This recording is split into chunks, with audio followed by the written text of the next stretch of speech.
Bonjour à tous, ravi de vous retrouver. C'est l'heure de votre journal d'information avec les titres de l'actualité. Le médiateur de la République rassure les investisseurs quant à la levée des contraintes qui entravent leurs projets. Brahim Merad était hier à Tizi Ouzou. Il a inspecté plusieurs unités de production et s'est enquis du climat d'investissement dans la wilaya. La wilaya de Béjaïa connaît une véritable dynamique en termes d'investissement. Elle comptabilise plus de 31 PME-PMI. Le ministre de l'Industrie s'y a rendu hier pour s'enquérir de l'état d'avancement de la levée des contraintes sur les projets en cours. Mesdames, Messieurs, bienvenue. Dans le cadre de la concrétisation du programme du président de la République, Abdelmadjid Tebboune, et de la série des consultations avec les opérateurs et les partenaires économiques, le Premier ministre Ayman Ben Abdelrahman a reçu hier au palais du gouvernement une délégation de la Confédération algérienne du patronat citoyen, la CAPC, conduite par Sami Agli, et comprenant les présidents des commissions de l'industrie, du numérique, de l'emballage et des relations entre universités et entreprises. Au cours de cette rencontre, le Premier ministre a écouté les préoccupations des opérateurs qui ont affirmé leur volonté à soutenir les orientations de l'exécutif dans la création de la richesse des postes d'emploi et leur disposition à améliorer le pouvoir d'achat du citoyen. Les deux parties ont passé en revue tous les ateliers relatifs à l'instauration de conditions favorables pour la relance économique à travers le soutien de la production nationale, atteindre la sécurité alimentaire et hisser davantage le taux d'intégration dans la chaîne mondiale des valeurs, permettant à l'Algérie de renforcer sa chaîne mondiale des valeurs, permettant en tant qu'acteur régional. Les deux parties ont également évoqué la révision des textes régissant l'acte d'investir, ainsi que l'accompagnement des entreprises dans un climat d'affaires sain et transparent, conformément à une approche de concertation globale permettant de bâtir une économie forte et diversifiée. Ayman Ben Abdelrahman, le Premier ministre, a notamment insisté sur la nécessité d'accompagner les entreprises et satisfaire leurs besoins en foncier industriel. Le médiateur de la République rassure les investisseurs quant à la levée des contraintes administratives qui entravent leurs projets. Brahim Merad était hier à Tizi Ouzou où il a visité plusieurs unités de production et s'est enquis des conditions d'investissement dans la wilaya qui connaît à vrai dire une véritable dynamique. Hamza Belkacem et Emel Selidir. Depuis quelques mois déjà, la volonté affichée par l'État est claire. Tout mettre en œuvre afin de lever les obstacles entravant la concrétisation des investissements. Une batterie de mesures a été prise pour permettre la création de 50 000 emplois à travers. ingénieur électrotechnique.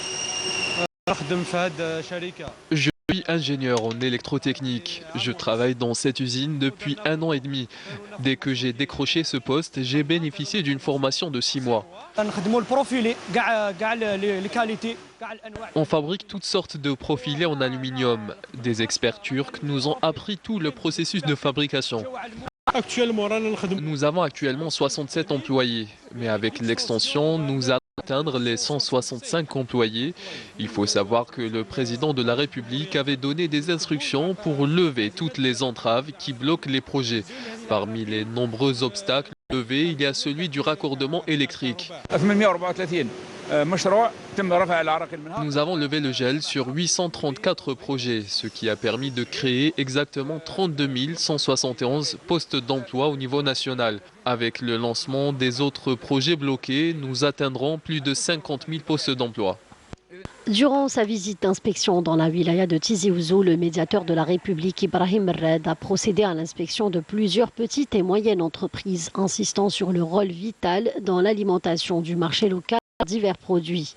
Il a également rappelé la forte volonté de l'État de soutenir ses investisseurs dans l'extension de leurs activités et les a incités à investir dans d'autres wilayas en leur garantissant le foncier industriel nécessaire.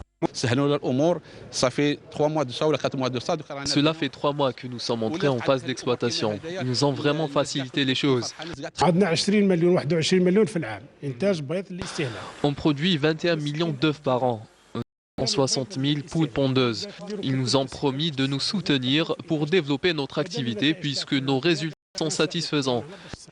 Ils nous ont octroyé des terrains au niveau de la zone d'activité de Fariha que nous n'avons malheureusement pas encore pu exploiter. Ils nous ont promis de nous régler le problème.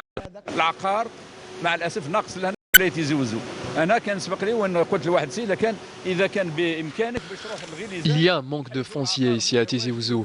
J'ai d'ailleurs proposé à un investisseur de se déplacer à Relizane où plus de 2100 hectares de foncier sont disponibles. Il y en a aussi au niveau des hauts plateaux et dans le sud. On encourage tous ceux qui veulent investir, seulement il faut penser à le faire dans d'autres wilayas. Il faut savoir que le climat d'investissement est actuellement meilleur qu'auparavant grâce aux dernières décisions du président de la République. Le médiateur de la République a rappelé encore une fois la volonté de l'État d'améliorer le climat d'investissement, d'offrir des facilités permettant aux investisseurs de travailler loin de la bureaucratie et de les accompagner pour relancer la dynamique économique et générer des emplois. Autre wilaya qui connaît une véritable dynamique en termes d'investissement, Béjaïa qui comptabilise plus de 31 000 PME-PMI et 224 grandes entreprises. Le ministre de l'Industrie, Ahmed Zarda, était hier en visite dans la wilaya pour s'enquérir de l'état d'avancement de la levée des contraintes bureaucratiques sur les projets en cours. Walid Yousfi. Avec plus de 31 000 petites et moyennes entreprises basées dans 3 zones industrielles, la wilaya de Béjaïa aspire à devenir un pôle important en matière d'industrie. Après la levée des contraintes administratives, beaucoup d'entreprises ont pu reprendre leurs activités. Certaines ont pu doubler leur chiffre d'affaires. C'est 5 chaînes de montage. La chaîne spécialisée du montage d'un produit. avec la production. 240-250 ouvriers. Notre but est d'augmenter notre capacité de production dans un futur proche. Nous faisons des uniformes pour le ministère de la Défense nationale, pour les pompiers et pour Sonatrach. À Al-Qsar, le taux d'avancement des travaux de la nouvelle zone industrielle a atteint les 70%, une zone qui permettra d'accueillir plus de 600 investissements. La visite du ministre de l'Industrie dans la région était aussi l'occasion pour donner le coup d'envoi d'une opération d'exportation de boissons vers l'Europe. Nous avons exporté 7 conteneurs de boissons vers la France. Nous sommes ici pour constater l'état d'avancement de la levée des contraintes bureaucratiques sur les projets en cours à Béjaïa, mais aussi au niveau de la Commission nationale. Beaucoup de ces projets sont aujourd'hui en cours d'exploitation. Notre présence est pour assurer un accompagnement à certains établissements publics qui connaissent quelques contraintes. L'État n'a pas abandonné ces entreprises et continue d'investir et de les accompagner.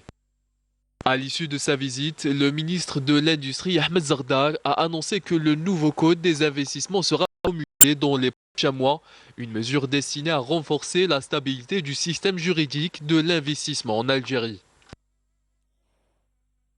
Il ne reste que 10 jours avant la fin du mois sacré. Des rencontres sont organisées dans plusieurs mosquées et lieux cultes à travers le pays.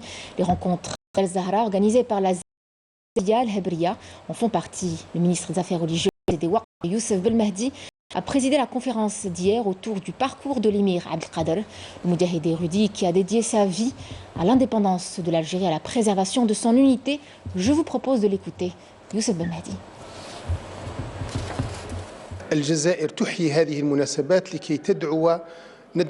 Ce genre d'événement est célébré afin d'appeler les musulmans à resserrer davantage leurs liens et consolider le front interne, comme c'était le cas lors de la conquête de la Mecque. Il faut s'inspirer du parcours de l'émir Abdelkader, qui était d'ailleurs le thème du cours d'aujourd'hui. Il était l'incarnation de toutes les valeurs du bien.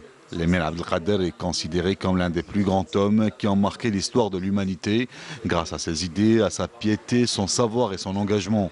L'Algérie a besoin de cette force spirituelle que seuls les cours dispensés dans les lieux comme El Zahra au sein de la Zawiya Belkhaïdia et tous les lieux de culte répartis à travers toutes les mosquées du pays peuvent offrir. Aujourd'hui, notre seul souhait est d'être unis comme les deux d'une seule main.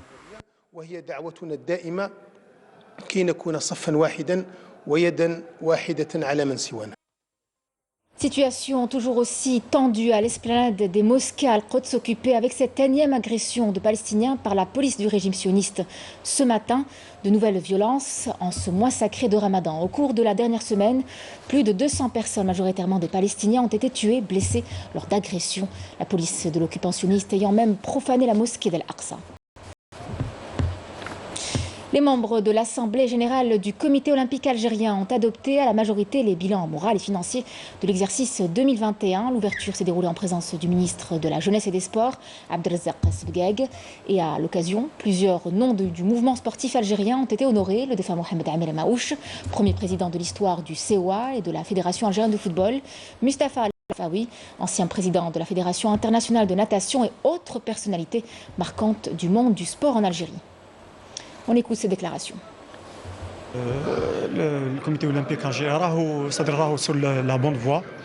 Et qui nous chauffe par rapport au soutien à l'accompagnement des athlètes, même par rapport à l'organisation des Jeux Méditerranéens,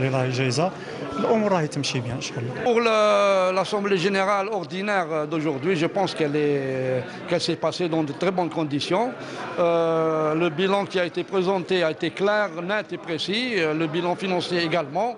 Je pense que c'est une preuve que la famille du mouvement sportif national s'est reconstituée actuellement. C'est la fin de ce journal. Merci de l'avoir suivi exceptionnellement. Et bien, la télévision algérienne diffuse Salat al-Jumu'ah vers la grande mosquée de Paris. Je vous souhaite une excellente après-midi.